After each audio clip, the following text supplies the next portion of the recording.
everyone. Today our group's topic is about low-cost carrier. There are 4 sections in our presentation: the introduction, the impact, the importance of low-cost carriers, and the impact and change of this industry, and the strategy within this industry. Low-cost carriers, also called no-frills or budget carriers. It provides low fares in exchange for limited passenger services. And it was first started in 1970s in USA, and then flourished in 1990s throughout the world. It mainly targets short-term flights, but recently there are some companies also target for long-distance travel. In order to gain revenues, many airlines are running in low operating cost budget budget model. This practice includes single passenger class, a minimum set of equipment on aircraft, no in-flight entertainment system, no single type of aircraft, or have to landing at cheaper and less congested airport. And the passengers paying extra charges for these services, and they may not get refunds or transport for late flights. The current situation within the low-cost airline industry is very fierce. In order to differentiate themselves, the companies have to offering many services like premium cabin, in-flight television, or satellite radio. At mid-2000s, the low-cost carriers started to target long-haul business. It was initially started in transatlantic routes, such as from USA to European countries. At last, I will present you some examples of some famous low-cost carriers. And in Australia, we have Virgin Blue and Jetstar. And there is a Spring Airline in China. In USA, we have Virgin America and Southwest Airlines. EasyJet and Jet2 are from UK. And in Singapore, we have Tiger Airways and Jetstar Asia. Next, let's welcome Rachel to explain what is so important of low-cost carrier in the tourism industry. Thank you, Jaja. Let's explain why the low-cost carriers is so important. Low-cost carriers has a great impact on commercial aviation industry, passengers, small airports, and the tourism industries. And the financial benefits from tourism industries have to be mentioned here. The first part is about commercial aviation industry. The low-cost carriers have created intensive competition between the full-service companies. This positive result is the improvement of the services. There are forecasts that the market share of low-cost carriers in Europe could reach 40% in 2010. Next part is about the small airports. Small airports is very important for small airports of the low-cost carriers. Low-cost carriers always find the locations where it's far away from the cities.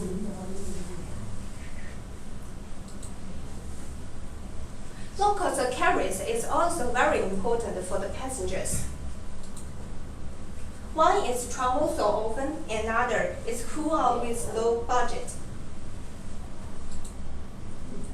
Next part is about tourism industry. The tourism low-cost carriers has been main factors governing how European countries performed as tourism destinations. And the low-cost keeps bringing people off season, and at last, low-cost carriers has been a great method for intra-cities travel. Let's make Paris as an example. Paris shows tourism growth of 9% compared to 2% for France as a whole.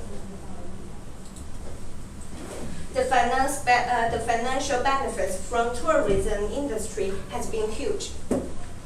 Let's welcome Austin to give us the introduction of the impact of the low-cost carriers. Thank you. Thank you, Rachel. Well, in this part, one of our group member, Claire, and me will show you the impacts of the low-cost carriers. Firstly, I will introduce the positive impacts. For the positive impact, we got 3 main ideas about this. The first one is low-cost carriers have made travelers' trips more affordable and more frequent. 30 years ago, flying was a mode of transport only available to higher socioeconomic groups. Low-cost carriers have made air transport more affordable. For instance, in 1977, 7 million UK citizens traveled abroad, but that number in 2006 was around 38 million. Aviation has also provided a virtual link to family and friends overseas. The low-cost carriers have successfully enabled people to see their loved ones and to experience cultures, as well as enjoying continued growth and economic success. And the second positive impact is mitigating the pressure of main airports. Recently, the secondary airports, the majority of the low-cost carriers tend to select its routes between regional airports.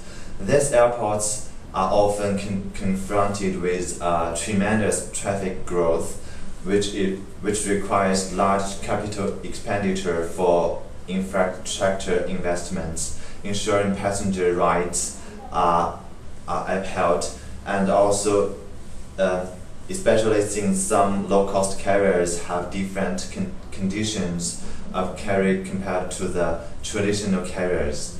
And the other important positive impact is stimulating the tourism market. In this part, I will show you the example which from Krakow. This table shows the share of foreign tourists coming to Krakow by plane in the general amount. The table just shows the 4 years numbers, but it's very clearly to see that the number of tourists coming to this country got a dramatic increase. And the example also shows the previous situation and the after emergency of low-cost carriers. The previous situation is this country lack of air access serious barriers in developing tourism, and also only few customers could afford for the travel by air. But after the low-cost carriers emerge, the situation have a little bit changed. It shows that connection to popular tourism destinations were developed, and the increasing number of weekend tourists. Okay, that's the positive impacts for the low-cost carriers. Let's welcome Claire to move on to next part. Thank you, Austin. And as we all know, there are two parts of everything, and I will introduce the negative impact of the low-cost carriers. There are three main negative impacts. The first one is the influence on the related industries, and the second one is the quality of products, and the third one is fear of sustainable tourism. And in the first part, low-cost carriers lead to strong competition on aviation market, also for traditional airlines.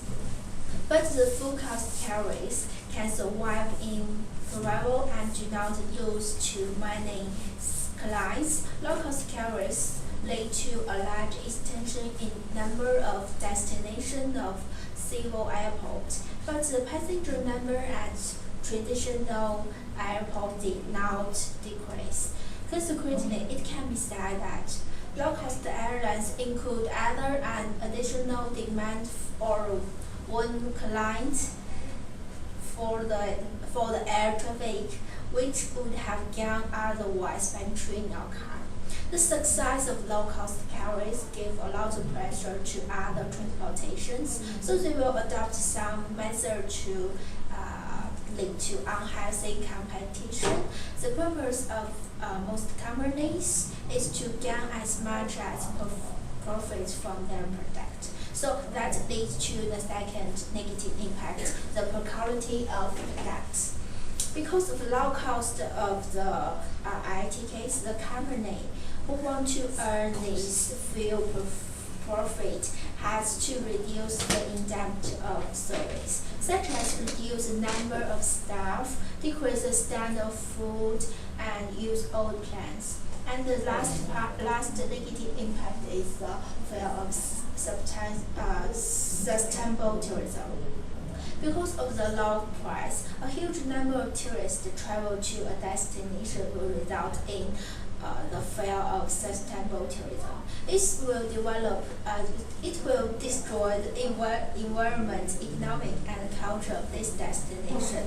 Moreover, plans always use a lot of fossil fuels, which could prevent the environment protection and influence the consequence of successful tourism development.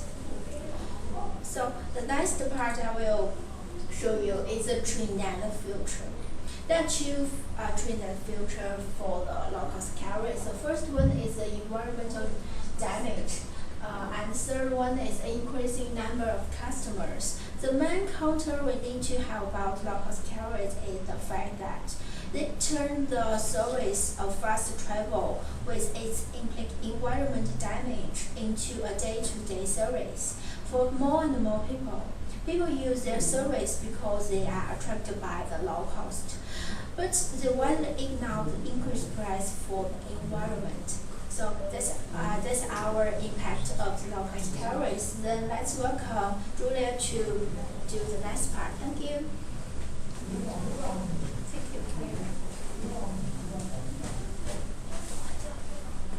So, after all the theoretical analysis of the importance and impact of the low-cost carriers, now let's go back to the real-world case. In the following part, we will show you two cases, two typical low-cost carrier companies. One is China Spring Company, and another one is Virgin Blue. First, let me show you the China Spring case. Stimulated by the rapid development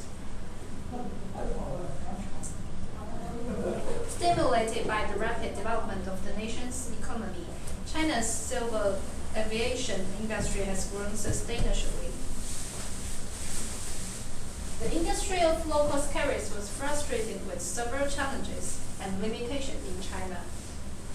First of all, under the highly regulated aviation market supervised by the Civil Aviation Administration of China, that's short for CAAC, low-cost carriers confronted with a number of limitations, from the purchase of aircrafts to the choosing of flying routes, from the constraints of operations to the investment of private capitals. CAAC has strictly control on the aircraft, fuel and fan suppliers, and every flying routes could only have 3 airlines.